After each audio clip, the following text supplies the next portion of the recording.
Iran युद्ध में America को बड़ा झटका। ईरानी हमलों में घायल अमेरिकी सैनिक जर्मनी भेजे गए। 100 अमेरिकी सैनिक जुलाई में अभी तक घायल हुए हैं।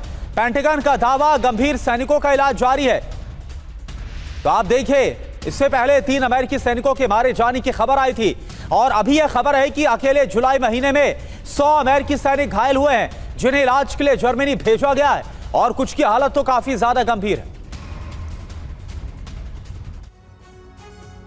तो खबर है अमेरिका को बड़े झटके की, क्योंकि बड़ी बात यह है जहां ईरानी हमलों में करीब 100 अमेरिकी सैनिक घायल हो चुके हैं, दर्जन भर अमेरिकी गंभीर रूप से घायल हुए हैं, जिन्हें इलाज के लिए जर्मनी भेजा गया है। हालांकि घायलों का इलाज अमेरिकी सैन्य हॉस्पिटल में जारी है।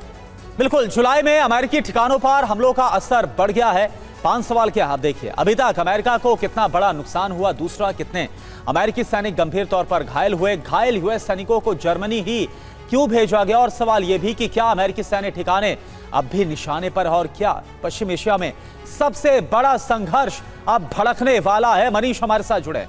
मनीष, मुझे याद है कि जब अमेरिकी सैनिक मारे गए और उसके बाद डोनाल्ड ट्रंप उनको श्रद्धांजलि देने के लिए पहुंचे थे अमेरिका के अंदर, तब उनकी तरफ से बहुत ही कड़ा रुख दिखाया गया था और यह कहा गया था कि भारी कीमत ईरान को चुकानी पड़ेगी। और अभी खबर आ रही है कि जुलाई महीने में 100 अमेरिकी सैनिक घायल हुए, कुछ की हालत तो बहुत ज्यादा गंभीर है।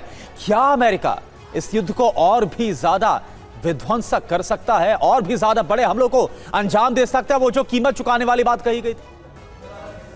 देखिए, पहली बात तो यह है कि जब ईरान की तरफ से जॉर्डन पर अटैक किया गया तो उस वक्त अमेरिकन बेस के लिए ये बहुत बड़ा सरप्राइज था और पिछले हफ्ते उसमें सबसे अधिक संख्या में सैनिक घायल हुए और 2 सैनिक की वहां पर मौत हुई थी। तो कुल 3 सैनिक की मौत हुई है, 100 से अधिक उसमें घायल हुए हैं। तो जॉर्डन से उन सैनिकों को अब जर्मनी और दूसरी जगह पर इलाज के लिए भेजा जा रहा है। जो दूसरी बात है कि देखिए, प्रेसिडेंट ट्रंप बदला लेने की बात कर रहे हैं और इसी के तहत उन्होंने कहा भी है कि अब हम सबसे बड़ा हमला करेंगे।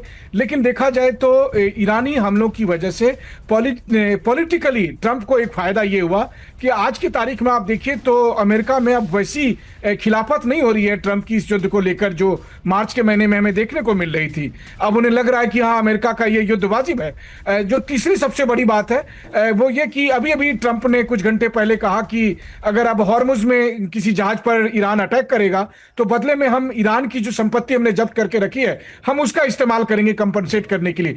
ईरान के लिए यह सबसे बड़ा हमला है, क्योंकि अमेरिका के पास कई बिलियन डॉलर ईरान के रखे हुए हैं। अब आप सोचिए, वो तो अभी तक उसने जब्त किया है, अब उसको वो हथियार भी लेगा। तो इसलिए आप देखिए कि ईरान की तरफ से तीव्र रिएक्शंस हो रहे हैं। कुल मिलाकर देखा जाए तो अब स्केल ना सिर्फ बढ़ रहा है बल्कि युद्ध को नॉर्मलाइज करने की कोशिश है। और जो पूरी दुनिया में एक सहानुभूति ईरान के लिए थी हॉर्मुज की जिद की वजह से, वो सहानुभूति अभी दिख नहीं रही है।